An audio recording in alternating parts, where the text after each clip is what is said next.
நம்ம வந்து இன்றைக்கி எண்ணெய் கத்திரிக்காய் காரக்குழம்பு தான் செய்ய போகிறேன். அதுக்கு வந்து வெங்காயம் தக்காளி எடுத்து வச்சுருக்கேன். கருவேப்பிலை பூண்டு தேங்காய் சோம்பு மிளகு ஜீரகம் எடுத்து வச்சுருக்கேன். புளி கரைச்சி வச்சுருக்கேன். கத்திரிக்காய் வந்து 4 பொளந்து எடுத்து வச்சுருக்கேன்.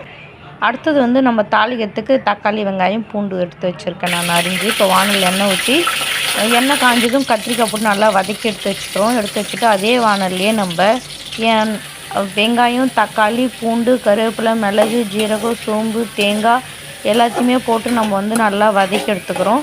வதக்கி எடுத்துக்கிட்டு இதுலேயே வந்து நம்ம குழம்பு மிளகாத்தூள் மஞ்சத்தூள் உப்பு மல்லித்தூள் போட்டு நம்ம வந்து நல்லா வதக்கி எடுத்து வச்சுக்கிறோம். இதை வதக்கி ஆற வச்சு நம்ம வந்து இதை அரைச்சி எடுத்துக்கணும்.